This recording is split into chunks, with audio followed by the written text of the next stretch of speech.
smiling. She ain't used to this, cause she ain't used to shit. Could've been a driver, the way I pushed the whip. You a hoe, could've been a bitch, the way you throw a fit. But fuck that, right? What's up, Snort That Dude crew? It's yours truly, Snort That Dude. So, like a month or two ago, it came out. The documentaries, it's more true shit from them documentaries, rapimentaries actually. More true shit from them rapimentaries are starting to come out, man. Especially on Vine. I'm talking about just more new shit that's coming out. Now, with the more stuff coming out, it's kind of, I'm kind of reluctant to do, like, the rapimentary still on him. Just off the fact we have done so many on Chicago, period, you know? But this one, it's been said to me so many times, it's just like, damn. Y'all want to see Snore on? Y'all want to see Chiraq Snore back in action? I don't know why y'all want that dude to come out to play. I'll be putting Toxic Snore up. I'll be putting Chiraq Snore up. And I'm trying to create a new Snore type shit. Not really, but really. You know what I'm saying? But, hey, look. He came back out to play. You know what I'm saying? But, I'm going to get into, like, a few things before we get into the video. See y'all starting to fuck with the production quality. Hell yeah. You know what I'm saying? I put a lot behind that shit. Well into the 5 figures. You feel me? On production quality. Yeah. Hell yeah. You know what I'm saying? So I like for y'all to respect that shit with a like. You know what I mean? Other than that, man, we trying to be the algorithm killers. We trying to kill the algorithm. You know what I mean? So make sure y'all click on Snore videos, watch them all the way through. Leave a like, the whole 9, you feel me? We trying to kill the algorithm. We trying to defeat the algorithm around this bitch. So we trying to be Snore Gang algorithm killers. I'm gonna come up with a better name, but for right now, yeah. Without further ado, is gonna get into it. Hey, I'm telling niggas this the new Henny. On September 25th, No, I'm telling niggas this the new Casamigos. 2012, Niggas don't know that this is water, but tell them it's Casamigos. I'm gonna get some of that. King Von, a member of O-Block, would encounter a rival Southside Chicago gang member by the name of K.I. on a local train ride. K.I. is a member of STL, which stands for St. Lawrence, a street in which most That's the same STL gang members reside on. STL and O-Block have had a strong hatred for each other for years, and the rivalry between the two gangs has resulted in many casualties. When King Von and K.I. spotted each other on the train, the two immediately began to get physical, with King Von landing several punches to K.I.'s face. Damn. After the incident, King Von logged onto Twitter and tweeted about the altercation with K.I., claiming that an opposing gang member got caught with their guard down on the train. K.I. would then begin to tweet about the situation herself by saying that her ear and arm are messed up. K.I. followed that tweet by also saying that she only has a bruise on her face and that she's not tripping because her .40 caliber firearm would put a hole in King Von's face. Did that nigga cover that in the documentary? I don't remember that. I remember the fight on the train. Cool. You know what I'm saying? I remember that. You know, it's been so long. It's been so long. Give me, you know what I'm saying? I got other shit going on in my life. I just can't remember. Not an encyclopedia. I don't remember every goddamn thing. This situation stemming from the altercation on the train would soon become the but start I do be of catching King Von amnesia like a motherfucker though. Not amnesia. Where was like deja vu. I be catching deja vu. and K.I. frequently communicating with each other on social media. Just 4 days after the train incident, K.I. would tweet, "Retweet if you think I look good," in which King Von would retweet shortly after. 3 days later, K.I. That nigga said minutes after? That nigga's toxic. That nigga was toxic. That nigga said minutes after? Not a day or so. Minutes? Okay, bud. K.I. would get into another altercation on the train, but this time with Lil Scud, an O-Block member who is friends with King Von. K.I. was eager to let this be known and quickly tweeted out that she beat up Lil Scud and to let King Von know that she isn't someone to be messed with. After 30 minutes of no replies, K.I. would tweet directly at King Von explaining how she beat up Lil Scud all by herself and that he didn't even get one punch on her. King Von would eventually reply stating that K.I. is about that life and that he may be in love with her. K.I. would respond to this by calling King Von gay. Von clearly didn't appreciate that and told K.I. not to do that and ended the conversation by saying he would treat K.I. right. King Von would soon begin to direct message K.I. on Twitter with his first DM being, "Bro, that nigga was really fucking toxic, bro. That's wild, bro." That's some toxic shit, bro. Like, damn. What up? I'm trying to change you and upgrade you. I want to nail something. What's up? K.I. would appear to be somewhat shocked by these DMs, but King Von would respond the next day, saying that it wasn't him who sent the first message, and then goes on to say that he likes K.I. for real, and that when the gang war in Chicago is over with, that he is going to be with her. K.I. would then go on to tell King Von that she heard a rumor in the streets that O-Block is trying to kill her. King Von would respond to those claims, stating that what she heard was true, but he doesn't think he could do it because he thinks she's actually cool. The two then discuss when they are going to stop gangbanging, to which they both reveal they believe that they are both going to die in the gang war.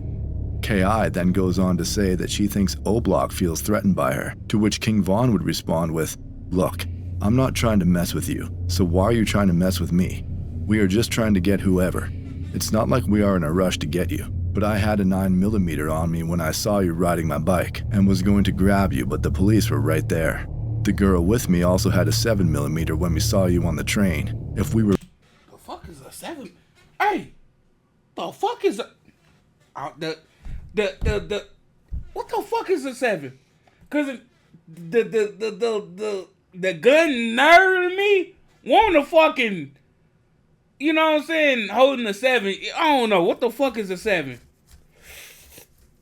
What the fuck was a... We're really trying to get you, I would have took my chances then. K.I. soon responds by shouting out STL and states that she is ready to go to war with anybody. Vaughn then tells her that she doesn't always have to act tough, to which K.I. says, "Treat enemies like enemies. What do you expect?" The next morning, K.I. would start off the day by dissing Odie Perry, a respected member of Wick City who was fatally shot just a few years prior. King Vaughn would see this tweet and respond with, "See? That's why you keep getting beat up." Damn. K.I. then tells King Vaughn to pull up, to which he responds with, "I should have pissed or spit on you after I beat you up, but I wasn't thinking." K.I. proceeds to laugh at this and tells King Vaughn to leave it in the streets. Shortly after this Twitter interaction, King Vaughn would go outside looking for K.I. and ended up running into a group of rival gang members at the local corner store. According to King Vaughn, the rival members were scared of him and had the store employees lock the door to keep him out. Vaughn would tweet about this as soon as it happened, to which K.I. would respond by saying she is on her way. King Vaughn would quickly tell her not to come since he was already leaving the store anyways. K.I. responds by calling Vaughn funny and says she'll come to wherever he is at, which Vaughn responds by telling K.I. to be smart. 4 days later, King Vaughn and K.I. would continue talking in the DMs after K.I. would message Vaughn with, "Where you at? Come outside." Vaughn would quickly respond to K.I. with a simple, "Don't mess with me," to which K.I. would reply back, taking a slight dig at O-Block and the work they're doing in the streets. King Vaughn would then ask K.I. if she wants to have a shootout with him, to which K.I. would shockingly respond with, "Hell yeah, you and your friend T-Roy." Damn! King Vaughn didn't seem to take this very seriously and Damn! Hold up! Alright, we didn't see that one. Hell no! We couldn't have saw that one. That motherfucker said, "With you..." Hey, look, we did the little story on, hold on, my lips a little ash, I feel like. Hey, we did the rapping Mary on T-Roy.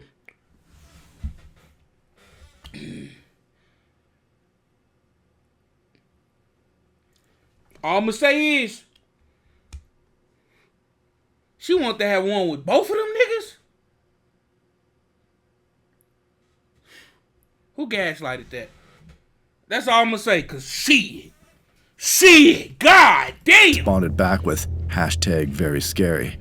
K.I. then states that she was just around O-Block and didn't see anybody outside. Vaughn would soon reply saying that they're busy with other things, but that they will see them soon. K.I. would then tell King Vaughn that she thinks they are scared of them, to which King Vaughn replies with a simple, "Ha." The conversation would then go dark for 3 days until King Vaughn would randomly message K.I. saying, "What's up? When are you gonna let your hair down and put on a tight dress for me? I would risk my life to get some of that." K.I. did not respond to this message.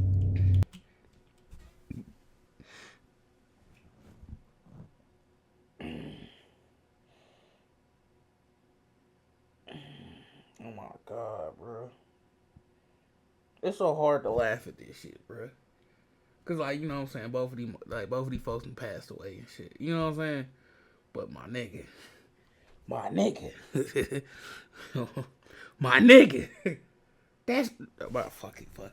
After that message, the two didn't speak to each other for about a week. But then on October 24th, 2012, K.I. would announce on Twitter that she would be going to Swisher Sweets, a popular store located in O-Block territory.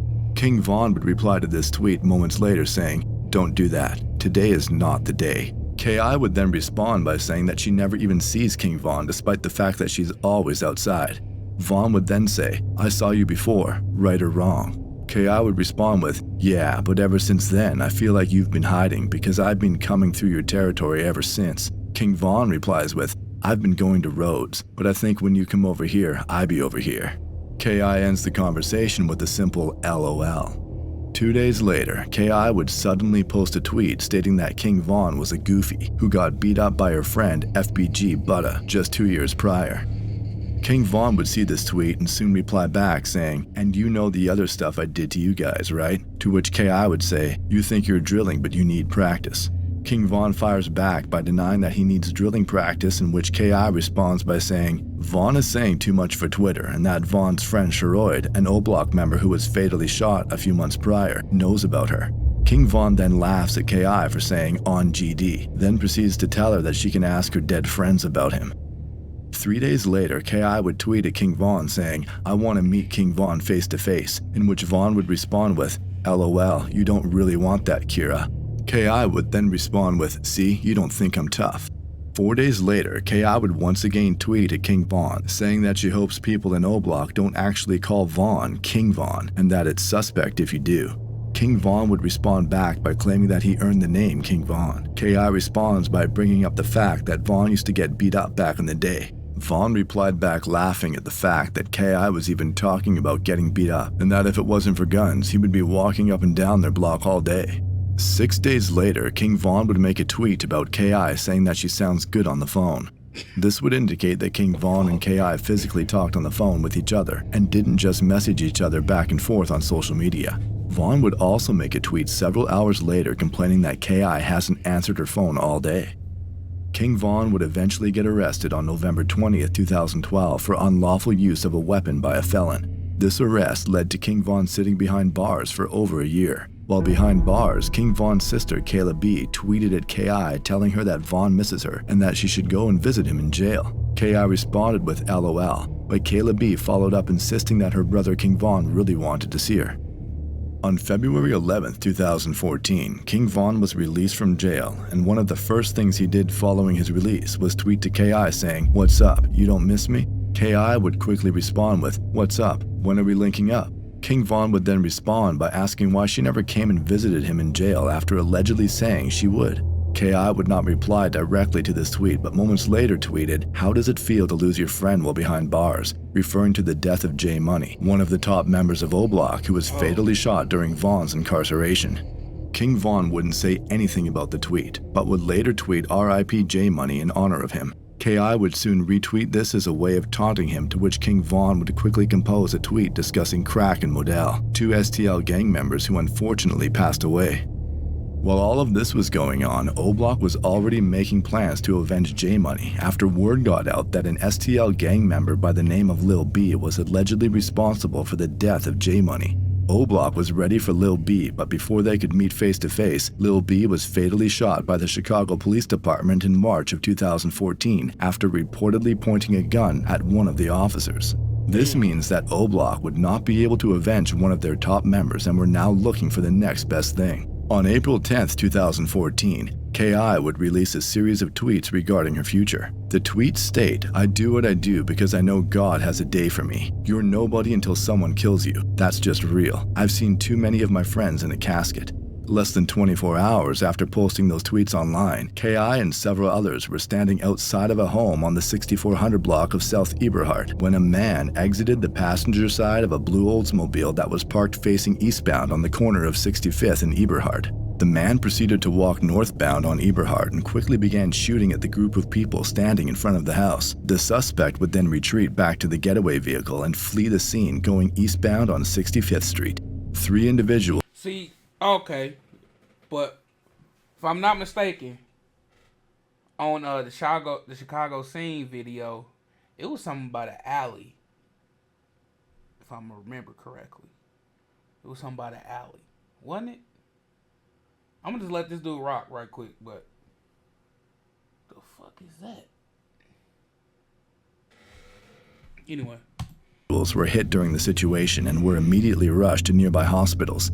The first victim was an unidentified male who got shot in his right foot and survived his injuries. The second victim was rumored to be FBG Butta, the same individual that KI claimed to have beaten up King Von in the past. Butta was shot in the right knee and also survived his injuries. The third and final victim was shot 7 times and passed away from their injuries during surgery at the hospital.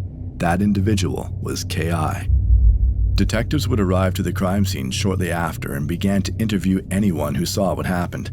While there were many witnesses on scene, most of them provided detectives with vague details about the case, with some of them even admitting that they are scared to cooperate. However, certain witnesses gave the detectives a similar story, stating that a man wearing dark-colored clothing approached the house and began to open fire while yelling things at them. These witnesses would also give detectives a name of someone who they think may have committed the crime, a name in which the Chicago Police Department were already quite familiar with.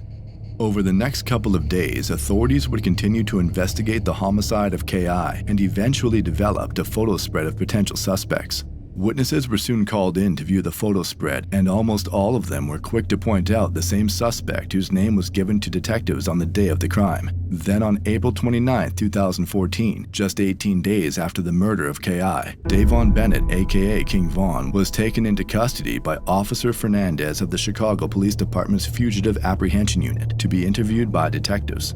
At around 1 p.m., King Von was placed in an interview room where 2 detectives began to question him about his involvement in KI's murder. Von would quickly deny all involvement and stated that he doesn't even know KI and never goes around 65th Street.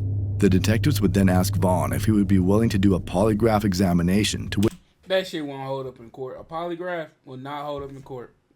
which he would But I ain't no lawyer, but I know that shit won't hold up in court. agree to do, and was given food and water.